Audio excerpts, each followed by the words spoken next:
سلام، خوش اومدید به دومین قسمت از پادکست هرج و مرج. امروز من میزبان شما هستم. قراره با هم یه دنیا بزنیم و عجیب ترین و خوشمزه ترین غذاهای دنیا دربارشون حرف بزنیم. از چیزهایی که حتما باید امتحانشون کنید تا چیزهایی که ترجیح میدید فقط از دور ببینیدشون. بین حرفامون هم بچه‌ها رو با چند تا سوال و چالش میکشم وسط تا ببینم کی میتونه رئیس بعدی هرج و مرج باشه. بریم که شروع کنیم. سلام بچه‌ها. سلام. خوبین؟ خوشین؟ منو از بخیر. ظهر دیگه. ریاست کشیدی کنار، خجالت بکش. چه خبر؟ خوبید بچه‌ها؟ غذا مزه چی دوست دارید؟ غذا من تو چه سبکی؟ خب کی غذا دوست نداره؟ ایرانی ایرانی ایرانی. فقط. من بد غذام. چرا؟ بچه علی خیلی بد غذا، یعنی ببخشید ریده با خودت رید. خب خیلی روک بودی سوهل جان یه ذره. آره غذا بفرما. ایرانی من فقط غذایی که مثلا بادمجون و کدو مدو توش داره یه ذره باش مشکل دارم، وگرنه بقیه غذا رو من بادمجون وحشتناک حساسیت دارم بهش. حساسیت معدم ندارم. اسیدش جالب. آره من معدم اسیدش میزنه بالا بعد آره اوه. تا بفهمم. 2 هفته مثلا دهنم بوی اسید میگیره، تمام نمیشه. اوه. من خب بادمجون اتفاقا دوست. من بافتش بدم میاد، میدونی مثلا توی یه سری غذاها خوشمزه است، بله مثلا تو کشک بادمجون خوشمزه است بادمجون، ولی ببین بادمجون طعم خوبی میده اتفاقا. یه طعمش غذایی ما خوبه. داریم که با بافتش رو من بدم آره با میاد. گوجه، نمیدونم میدونی چی، با گوجه؟ گوجه درست میکنه. خب چه غذایی مامانم داشت؟ بادمجون میندازه توش، بهش میگن خورش، فکر کنم فارسی بهش میگن خورش بادمجون، نمیدونم که با گوجه است. بادمجون طعم خیلی خوبی میده به گوجه، ولی اون گوجه له شده است. له گوجه نه له شده اوکی هم، ولی با بادمجون له شده اوکی نیستم. با بافت بادمجون خیلی آره. مشکل دارم من. طعم خوبی میده به غذا، آره. ولی خیلی خودش مخصوصا چیز باشه، مخصوصا کبابی باشه. کبابی پوستش آره خیلی کبابی خوشمزه چیز برای چیز میرزا قاسمی. من آره، کلا دقیقاً. خوشم نمیاد. من از ایران. سیر متنفرم بچه‌ها. از چی؟ من سیر دوست دارم. از سیر سیر متنفرم. خام یا جدیدن خام خام نه تو خام که آره. سیر رو من توی املت میریزم، توی هر کوفتی دستم بگیرید میریزم. سیر خام میریزی یا تفتش میدی؟ خب اونم غذا خام خوردنیه. نمیشه دیگه. نه راست میگی. مثلا بغل غذا خام میخورن، سیر خام میخورن. آره چون تو تفت دادی مثل آره، پیازه خلاص. دیگه، مثل پیاز انگار مثلا پیاز تفت دادی. خیلی ادوان خوشمزه میشه. خیلی واو. خوشمزه میشه. من پودر تعریف سیر. کرده بودم برات دیگه. نه پودر سیر نه، خود سیر است. من پودرش حال نمیده. آره خود سیر رو من پودرش تفت با میدم، سیب زمینی حال میده. خیلی حال میده. آره رسیپی علی. نودل رو تعریف کردم برات دیگه، نه؟ رسیپی نودل معروف. بله میخوای واسه بیننده علی. تعریف کنم؟ میخوای تعریف کن؟ آره. بذار من از سوالم اول میپرسم. بپرسید. نه علی جان نظرت نه تو هر اونو بگو من اینو بگم. ببین چی چیز بگم میکنم من با من. ببین سی رو که تفت میدم، اون هیچی کنارش. حالا شاید مثلا عجیب به نظر بیاده، ولی رسیپی که خیلی دیدم من یه ذره ترکیبش کردم. زرده تخم مرغ رو برمی‌داری با سس سویا و سس گوجه قاطیش می‌کنی، یه سس خاصی درست میشه.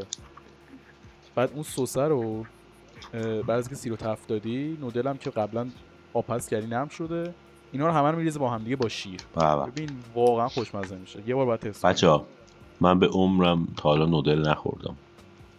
آره گفتم بگم. دانشجو که نودل نخوره دانشجو نیستش که. دقیقاً.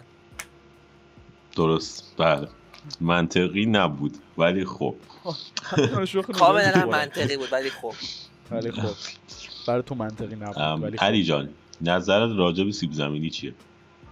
سرخ شده. عاشقشم. یعنی من کل عمرم میتونم کی بعدش میاد کل عمرم میتونم سیب زمینی سرخ کرده بخورم. قبول هر داری روز. سیب زمینی یه چیزیه که همه جورش خوشمزه میمیری. است. من آبپزش دوست ندارم. آبپزش خیلی خوبه.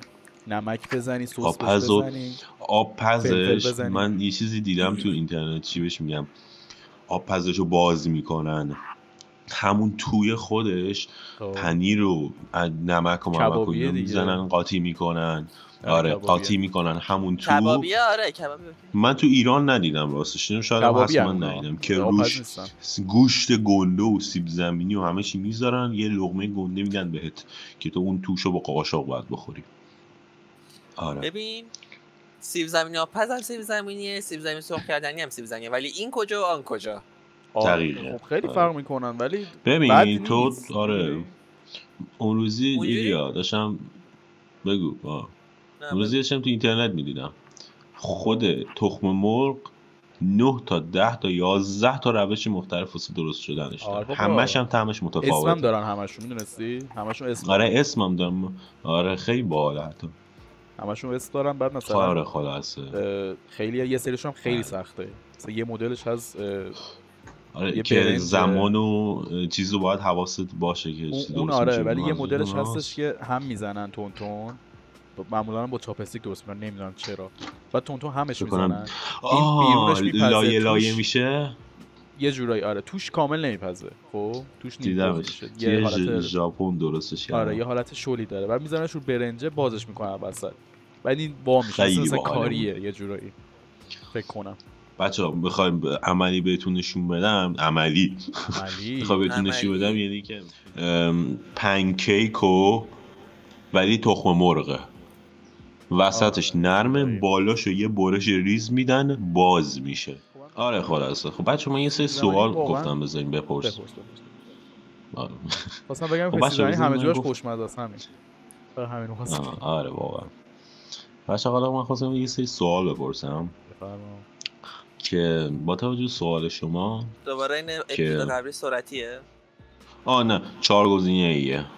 آره 4 گزینه یکیشو باید درست جواب بدید دیگه.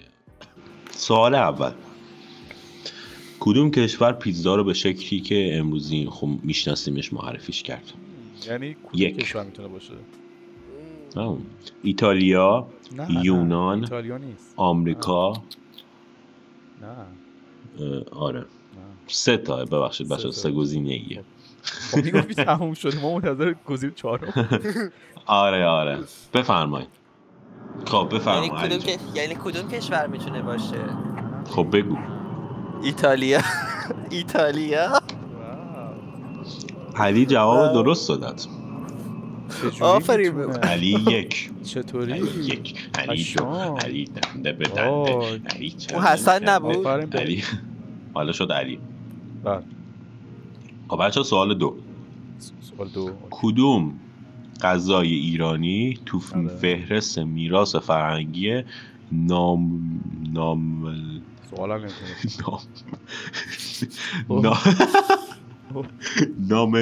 ناملموس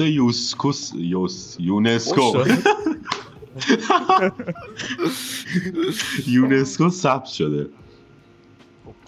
گزینه نمیخوای بگی؟ 1 2 3 قرمه سبزی، دلمه، نان سنگک. بگم من زدم. بگو. نان سنگک. آفرین. اینو من نمیدونستم. نه کجا میدونستم ولی بچه‌ها یه چیزی رو من راجع به نون سنگک بگم، خودم راجعش خوندم، یعنی چیز باحالیه. شاید مثلا بیایم بگی آره قدیمی ترین نون خاورمیانه که نون ایران سنگکه، یکی از قدیمی ترین هاست، یعنی نماد ایرانیه توی خیلی از کشورهای مختلف. گفتم اینو بدونید. نون سنگک اگه اشاره کنم نونی بوده که سربازا توی چیزشو میپختن، سپرشون. آره دیگه ولی نماد ایرانی شده. نه ببین میدونی داستانش چیه؟ انگار توی یکی از جنگا هیزوما رو میان میدوزن، بعد مجبور میشن که اینجوری رو سنگ پهن کنن بپزن نونو که از اونجا به بعد که اختراع میشه دیگه اونجا. آره الان یادم افتاد، راست میگی همین بود. خب سوال 3. بله بچه‌ها خیلی علی بیادبه. این سوال فکر کنم ایلیا راحت بدونه جواب بده. سوشی در اصل با چه هدفی اختراع شد؟ نگهداری طولانی‌تر ماهی، غذای فوری برای کارگران، غذای مخصوص اشراف. منم اول یا علیه؟ علی. بگو علی. تو. منم غذای تو. فوری تو. برای کارگرم فکر کنم. غلطه. علی. گزینه‌ها رو دوباره بخون.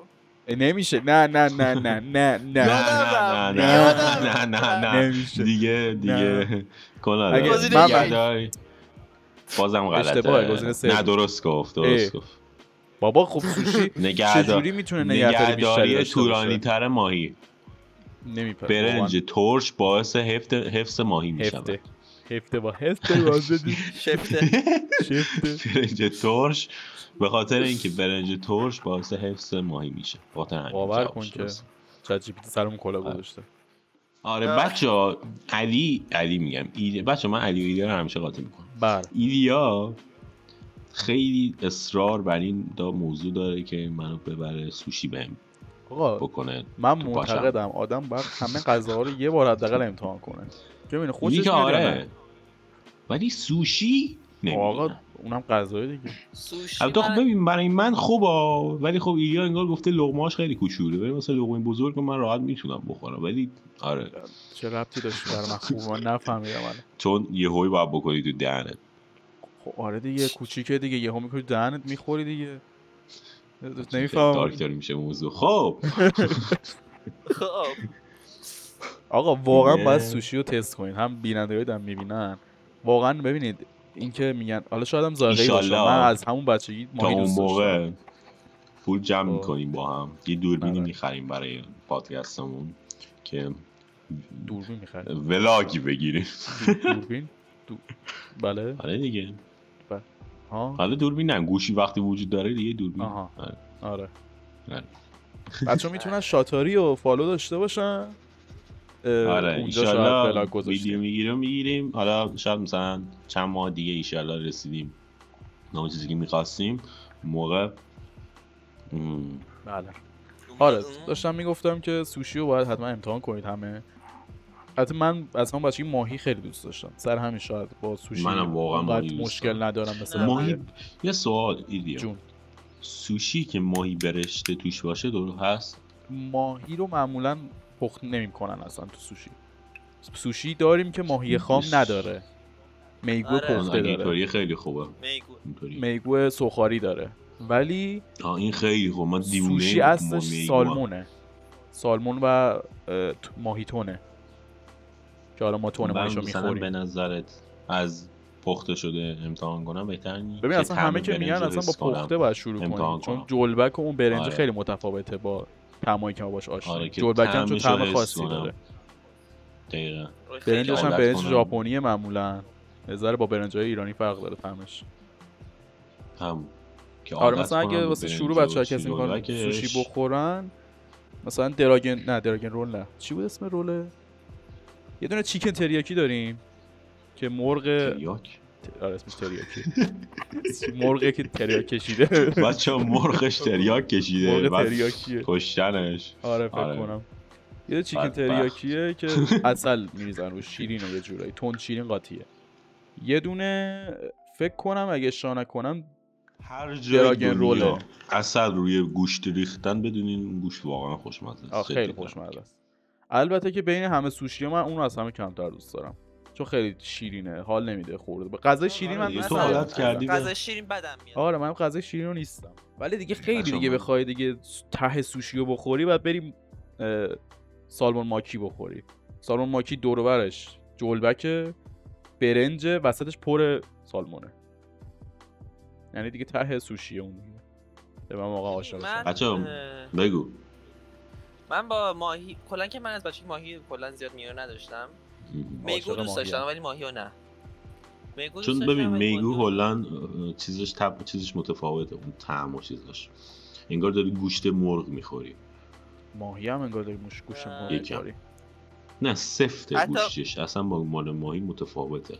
آره بافتش فهم میکنه. خب ولی حتی ماهی مرکب هم خوردم من ولی اونم باشه اصلا سوشی و اصلا خب تو ماهی مرکب خوری علی کم بوده ما رو بخوره به خدا. تو ماهی مرکب خوری باید بدونم با سوشی مشکل داشته باشی. یعنی اونو خوردی خوشت اومد خوشت که حالا یعنی خوردی اوکی بودی سوشی احتمالاً دوست داری. البته اینجایی که من خوردم.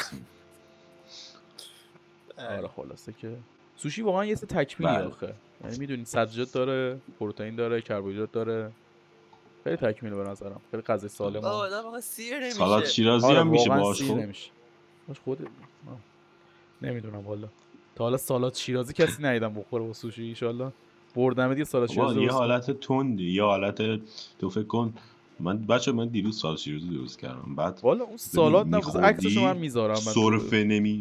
سرفه نمی کردی تا عجیب بود. اونی که تو درست کردی آش آب لیمو ریخته بود. آره مثلا آب لیمو. من بذار از اینطوری بگم وایسا. خیار رو ریز کردم، گوجه رو ریز کردم و پیاز رو ریز کردم، بعد انداختم، بعد آب لیمو انداختم، روی آب لیمو نمک انداختم، هم زدم، بعد سرکه انداختم یکم، دوباره هم زدم با نمک، بعد آب قوره ریختم، بعد روش دوباره آب لیمو ریختم، بعد 3 تا قاشق چای خوری رب انار انداختم توش، رب اناری که 2 سال مونده سفت شده بود قشنگ، بعد یه حالت ترش چیزی داشت دیگه، اون ملسیش یعنی رسما دیگه چیز نبود دیگه، سالاد شیرازی نبود. یه مثلا یه باتلاقی بوده، 4 تا دونه خیار توش بود. آره 4 تا قاشق چای خوری پر نه 3 تا نمک ریختم، بعد هم زدم، بعد حالا فکر کن 1% یکی داره این ویدیو رو میبینه که نمیشناسه تو رو اصلا، چی فکر میکنه؟ بچا خیلی خوشمزه بود به خدا. سالاد شیرازی دیگه نبود، با فلافل خوردم خیلی دیگه. خیلی خب مثلا یه لقمه 2 لقمه خوردم حس استفراغ داشتم. همون دیگه، غیر از این عجیب بود واقعا. اگه غیر از این بود تعجب می‌کردم من. خیلی قوی بود. اگه واقعا غیر از این بود تعجب می‌کردم. آب قوره و آب لیمو و سرکه و آب قوره رو خالی آدم نمیتونه بخوره همینجوری، یه ذره یه قاشق بخوای بخوری حالت بد میشه. من بوش میکنم میمیرم. واقعا دیوونه تو به خدا سوی. بله میدونم. خب میخوام بریم سوال بعد. سوال 4 یا 6؟ سوال نه. حالا بچه‌ها عدد سوالا رو نمیدونم، خب شما خودتون حساب کنید دیگه. سوال 4. در کدوم کشور نوشیدن دوغ همراه غذا مرسوم نیست؟ ایران، ترکیه، ایتالیا. مگه تو ایتالیا دوغ هست؟ لو دادی. خب جواب تو ایتالیا. پشمام درست جواب داد. بچه من تقلم نمیرسونم واقعا، مثل حواسم نیست یو مثلا جوابو میگم. ایتالیا مگه دوغ داره؟ من واقعا جواب نکن ایتالیا رو دیدم، پایینش دیدم جوابش ایتالیاه و خودم فهمیدم جوابو لو دادم. معلوم بود داداش دیگه، واقعا معلوم بود، اصلا نمیگفتم، خیلی واضح بود. حالا که بحث ایتالیا شد، یه کشوری هستش توی اروپا، دقیقا نمیدونم کجای اروپا حساب میشه، بذار یه دقیقه چک کنم. اسمش بالکانه، اسم کشوره. خب مثل اینکه نزدیک یونانه. بالکان شنیدمش. خب حالا فارسیشو نمیدونم چی میشه بالکان، انگلیسیشو من خیلی تو تیک تاک دنبالشون کردم اون کشور رو. یه حالت چیزی دارن، میان وعده‌ای دارن، خیار و گوجه و نون و چه میدونم اینا رو میذارن جلوشون و مثلا که لقمه بگیرن. اصلا ایرانی هن. حالا گوش بده، دوغ دارن اینا، نه اینا از کجا دوغ پیدا کردن، حالا احتمالاً نزدیک ترکیه است که دوغ دارن. بعد یه مثلا یه شات مثلا مشروب میخورن، بعد مثلا یه گاز از خیاره میزنن، یه گاز از حالا گوش بده، یه گاز از خیاره میزنن، یه گاز مثلا گوجه میزنن، یه گاز از نونه میزنن، حالا مثلا اگه سوسیس باشه یه گاز از سوسیس میزنن، پیاز باشه، هر چی هر چیزی کنارشون باشه یه گاز هم از علی میزنن. یه گاز هم از علی میزنن. اصلا سنتشون اینه که دونه دونه بعد از هر کدوم گاز بزنن یه دور، یعنی مثلا 7 تا 8 آیتمه، بعد هر سکو یه گاز بزنن بعد یه قلوب دوغ بخورن، بعد دوباره هی میچرخه. یه حالت وعده یه چیزیه، خیلی جالبه برام. باحاله، انگار مثلا رسمشونه، اصلا چیزه میان وعده خیلی عادیه بینشون. مثلا معمولا هم اصلا کارگراشون خیلی این وعده رو دارن، میان وعده رو دارن. درسته، یه دونه خیار، 2 دونه خیار. آره دقیقاً. بله. آره می‌خواستم بگم که تو ترکیه هم کلا دوغ خیلی میخورن، خیلی، یعنی دقیقاً این ما هن. آره دیگه کشورهای همسایه خیلی شبیه همن. دوغ فقط دوغای دوغ محلیایی که گاز دارن. یه سری گازدار تولید میکنن. ببین میخوری ببین بعدش نخوابی آدم عادی نیستی. واقعا خوابت میبره. ما رفتیم انزلی، ببین من اصلا نخوابی ندارم. عادی نیستی. تابستون ما رفتیم من اثر انزلی. نداره. علی عادی نیست بچه‌ها. واقعا عادی نیست. واقعا تابستون ما من- رفتیم انزلی، بعد رفتیم گاومیش دیدیم. بعد اینا که مثلا ما رو سوار یه قایق چیزی کرده بگم؟ بودن جا.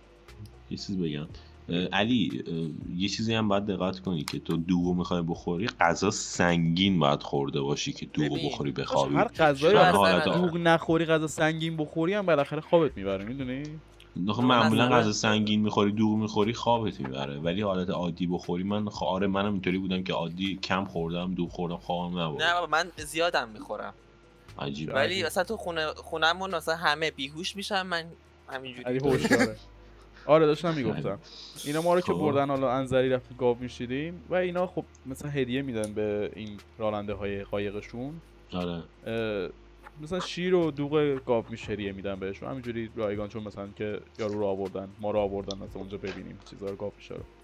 بعد یارو دوغ رو داد به ما 2 تا 3 تا فکر کنم دوغ گاو میش بهمون داد. ببین پرچربا ترش پرچرب اصلا یه چیزی نگم برات. دلم خواست آره خیلی خیلی خوبی چیز بود. میشه. خیلی حال داد. من اونقدر دوغ محلی دوست ندارم ولی اون خیلی بهم حال داد، چسبید بهم. سوال بعد، کدوم غذا لقب ملکه غذاهای ایرانی رو بین مردم گرفته؟ قرمه سبزی، فسنجون، زرشک پلو با مرغ. بگید. علی نه ایلی. من فکر کنم فسنجونه، نمیدونم چرا. نه نه من احساس میکنم زرش پلو با مرغه. جفتتون غلط گفتید. قرمه سبزی. قرمه سبزیه؟ من قرمه سبزی فکر چرا کنم ملکه؟ چای خب چیزی باشه.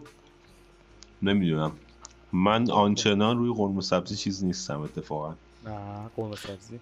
نه وایسا قرمه سبزی یا قیمه؟ بگو سری بگو. چی؟ قرمه سبزی یا قیمه؟ به طرز ساختنش فرق داره عزیزم. آقا تو بگو دیگه، اذیت کدومش؟ نکن دیگه. قرمه سبزی. تموم شده را. ولی گوش کن، نه زرش پلو با مرغ مامانم میخواد درست کنه. قرمه خورشته، زرش پلو با مرغ خورش نیست بابا. با برنج میخوای بخوری؟ خب قرمه خورشته. البته راستم میگی. زرش پلو کجا خورشه؟ نه بابا آب میندازن خورش حساب میشه، ولی خیلی جاها اصلا آب نمیندازن. شمالی اصلا آب نمیندازن، شمالی سرخ میکنن مرغ رو مایتاب سرخش میکنن. نمیدونم والا. خب بریم سوال بعد بچه‌ها. بریم سوال بعد، غذای معروف تاکو از کدوم کشور اومده؟ اسپانیا، مکزیک، آرژانتین. من زودتر زدم. ای باش بابا مکزیکه. خیلی هم دوستش دارم. خیلی خوشمزه. بگو. مکزیکه. نه صدات خوب نیومد. بچه‌ها علی ایلیا درست گفت.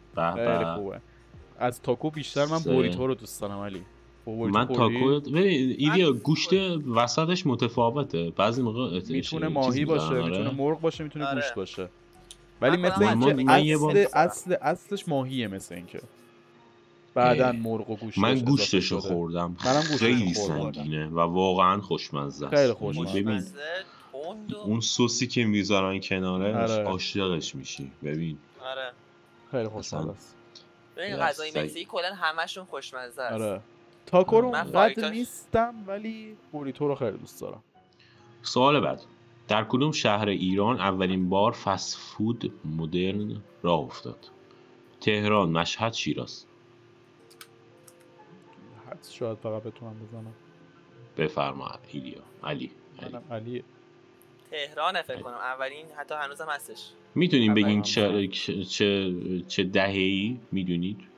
فکر کنم دهش فکر کنم. علی درست گفت، فقط ده. نه خب بعد دیگه 1340. آره 40 دیدی؟ گفتی؟ علی نه 30 40 50. آره 30 40 50 60 70 80 90 1410 شدن مساویان. کدام ادویه ایرانی در سراسر دنیا به عنوان طلای سرخ معروفه؟ چقدر سوال سختی. دارچین، زعفران، زردچوبه. نه من که میگم دارچین. بگو علی. من که میگم دارچین. بگو علی. علی بگو. من آره زعفران اصلا بابا وای خدای من درست جدی گفت. میفرمایید؟ پشما. چطوری؟ کدام غذای ایرانی طبق اسناد تاریخی ریشش به دوران هخامنشیان برمیگرده و هنوزم پخته میشه؟ آش، قرمه سبزی، کباب.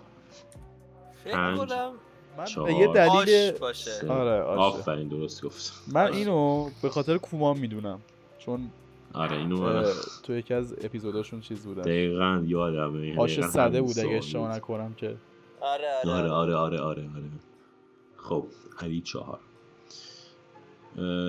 دیگه. اوه این سخته یکم.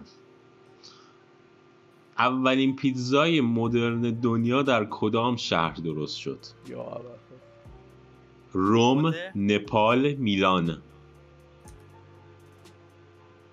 ناپل ببخشید. بگم منم یا علی بفرمایید. ناپله. آفرین. ناپل بچه همون ایتالیا. نه ناپل یکی شهر ایتالیه. اسکل. ناپلی اصلا نوشته. هر ستایی که آره. گفتی شهر ایتالیا بود. ناپولیتن که میگن میدونم. همون پیتزا ناپولیتن از اونجا اومده دیگه. ناپولیتن. آره بچه. ناپولیتن. 4 سوال آخر. کاکائو برای اولین بار در کدام منطقه کشف و مصرف شد؟ یه جوری مصرف شد انگار مواد مخدر.